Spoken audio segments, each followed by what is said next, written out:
Yep. This has been the subject of a lot of speculation from analysts and journalists. So just now, we know that Saudi TV Al Arabiya and other news agencies reported the resignation as taraja, which is stepping back from the resignation. Although the word he used and the Aoun used, the word Hariri used was tarayyuth in Arabic, which is to kind of like to put a pause on the resignation. So perhaps some people are speculating that already the Saudis are kind of a bit upset with what Hariri did and calling it stepping back from his resignation, which they support. But I think that Saudi Arabia needs to do a lot of, thinking and taking advice from people, looking at the public mood in Lebanon. There is definitely an interest in Saudi Arabia coming back, supporting Hariri. This is what the Lebanese public wants, and this is what everybody wants in Lebanon. Nobody wants any enmity with Saudi Arabia or with any other country. This is basically the point. But there has been a bit of, if you want, public unrest and uncomfort, so to speak, with the language that the Saudis have taken against Lebanon in the last 2.5 weeks. It was seen as very aggressive, sometimes arrogant, sometimes, leveling threats at Lebanon, calling us a terrorist government, even like insinuating that they wanted the Arab League meeting to put further sanctions on Lebanon. Thankfully, it didn't. It was rather, it was more conciliatory than was expected. So the Saudis really need to do some, I think, review to the last 2.5 weeks.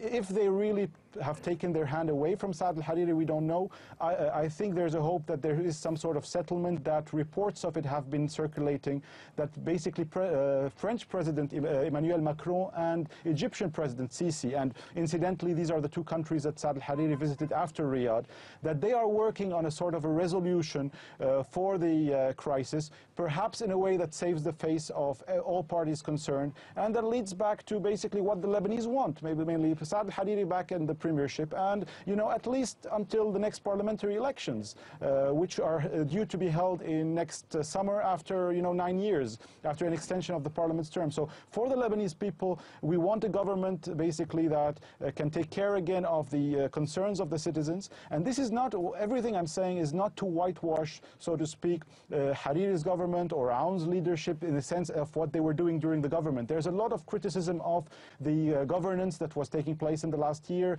A lot of people claim that they have not been up to standard, that there's a lot more that the public expect. But what we're talking about now is just the last 2.5 weeks, what I call the Riyadh resignation that took place on Saudi TV, that the Lebanese public simply did not, accept, and they were not convinced by it. Even, and it's not just by the pro-Hezbollah crowd or the pro-Hezbollah journalists and press, it was even a lot of the pro-Hariri crowd who were just not convinced that that was Saad Hariri who was reading his resignation speech and using words not accustomed to hear from him, such as cutting the hands of Iran in the region, which is just, he's known to be a statesman with a lot of conciliatory language, a language of dialogue, a calm person. And this is the Saad Hariri that we have seen, although that I must say that he's been very calm, he's been very, speaking very little to journalists. I think there's a lot on his mind. Definitely we see a lot, he's quite worried perhaps, and he's been through a lot in the last 2.5 weeks, and we're just waiting for further developments to become clearer in the next few days and the next weeks. Okay. Halim Shebaya,